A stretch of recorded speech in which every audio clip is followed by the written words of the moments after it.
जय हिंद। एक एसपी स्तर का अधिकारी अपनी सरकारी गाड़ी में सासाराम से आरा की तरफ जा रहा होता है।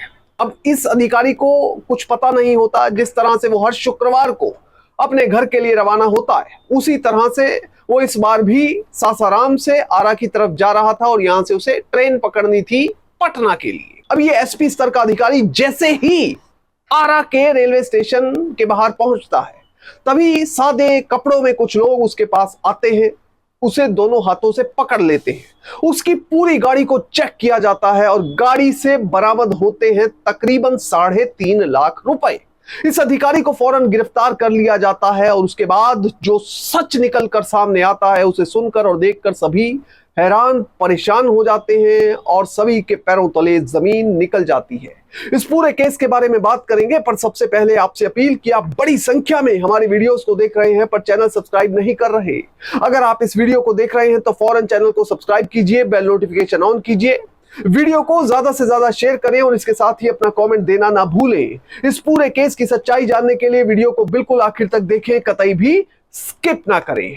अब ये पूरा मामला समझने के लिए आपको चलना पड़ेगा बिहार के सासाराम रोहतास डिवीजन में, जहां पर राजीव रंजन नाम के एसपी स्तर के एक अधिकारी डिपार्टमेंट ऑफ पोस्ट में काम करते हैं और उनके अंडर में 20 ब्रांचेस हैं रोहतास डिवीजन की, और वो लगातार अपने ऑफिस का काम रोज की तरह निपटा रहे थे। अब हर शुक्रवार को एसपी स्तर के ये अधिकारी राजीव रंजन अपने घर पटना जाया करते थे। अब होता क्या था, दरअसल 20 ब्रांच ऐसी थी जो इस अधिकारी के अंडर आती थी और 20 ब्रांचों में 200 जीडीएस रखे जाने थे। जीडीएस स्तर के जो कर्मचारी होते हैं उन्हें रखा जाना था कॉन्ट्रैक्ट के ऊपर, यानी कि हर ब्रांच में 10 लोग रखे जाने थे कॉन्ट्रैक्ट पर और 20 ब्रांच में 200 लोग रखे जाने थे।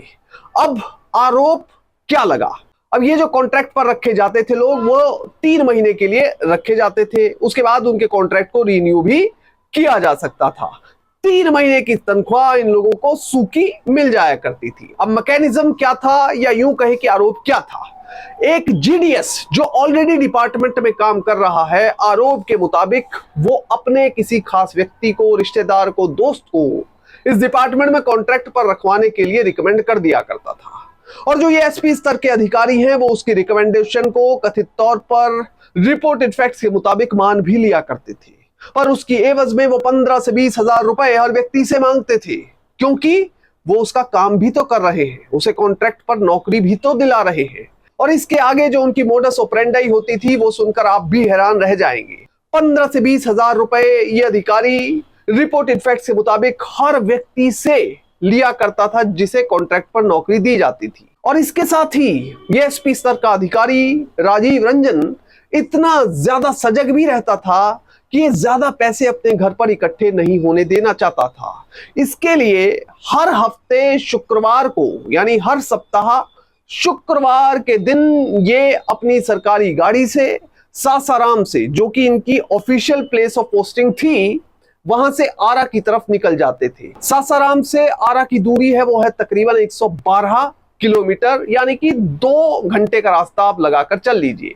अब सासाराम से आरा की तरफ ये अपना सरकारी काम निकालकर रेलवे स्टेशन के पास आते और वहां पर उतरकर सीधा ट्रेन पकड़ते और ट्रेन से पटना चले जाते, क्योंकि पटना आगे 53 किलोमीटर है। कई बार तो ऐसा भी होता कि वो सरकारी गाड़ी से पटना भी सीधे चले जाया करते थे। अब अचानक से सीबीआई को और पुलिस को यह जानकारी मिलती है, बहुत ही खुफिया और रिलायबल जानकारी मिलती है, कि एसपी स्तर के अधिकारी सीधे तौर पर कॉन्ट्रैक्ट पर लोगों को रखने के लिए पैसे ले रहे हैं। हर व्यक्ति से 15 से 20 हजार रुपया लिया जा रहा है। कुल 200 लोगों को रखा जाना है, तो आप खुद काउंट कर लीजिए कि कितना पैसा होगा। मोटा मोटा अगर माना जाए तो लगभग हर 3 महीने में ये एसपी साहब 40 लाख रुपए की कमाई यूं ही कर लिया करते थे लोगों को कॉन्ट्रैक्ट की नौकरी देकर।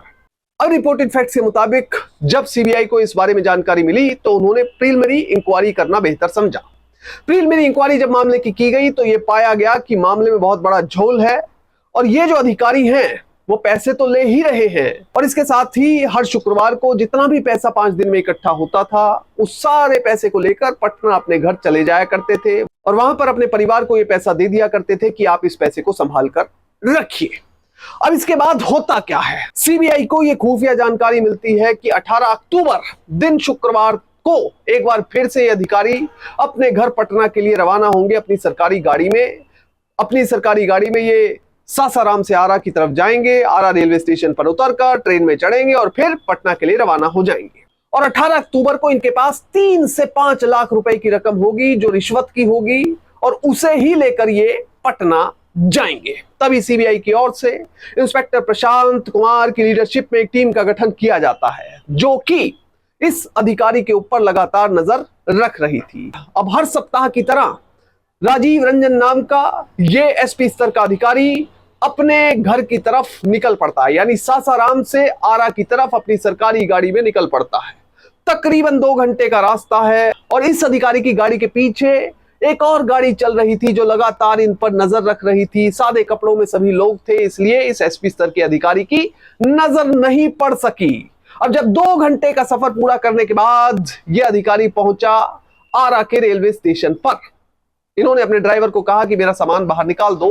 तभी अचानक से सादे कपड़ों में कुछ लोग आते हैं, इस अधिकारी को कहते हैं कि आप अलग खड़े हो जाइए। अभी तक इस अधिकारी को कुछ पता नहीं था और उन्हें अब बताया जाता है कि हम सीबीआई यानी सेंट्रल ब्यूरो ऑफ इन्वेस्टिगेशन से हैं, हमें आपके बारे में सारी जानकारी है, इसलिए आप अलग खड़े हो जाइए और हमें अब गाड़ी की चेकिंग करनी है। पुलिस के अधिकारी, सीबीआई के अधिकारी एसपी स्तर के इस अधिकारी की गाड़ी की चेकिंग शुरू कर देते हैं। जब चेकिंग की जाती है तो तकरीबन रिपोर्टेड फैक्ट्स के मुताबिक 3,47,000 रुपए यानी 3.5 लाख रुपए के करीब इनकी गाड़ी से मिलते हैं। फौरन इस अधिकारी को गिरफ्तार कर लिया जाता है और उसके बाद उन्हें मजिस्ट्रेट के सामने पेश भी किया जाता है। अब सीबीआई इस पूरे मामले में एक एफआईआर रजिस्टर करती है प्रिवेंशन ऑफ करप्शन एक्ट की धारा 7 के तहत। अगर पीओसीए की बात की जाए तो इसके तहत हर दोषी व्यक्ति को 7 साल तक की सजा होती है और इसके साथ ही जुर्माना भी होता है। और ज्यादातर लोग जो पीओसीए के तहत रजिस्टर होते हैं, जिनके खिलाफ एफआईआर दर्ज होती है, वो ज्यादातर सरकारी अधिकारी ही होते हैं। इसमें सबसे बड़ा नुकसान ये होता है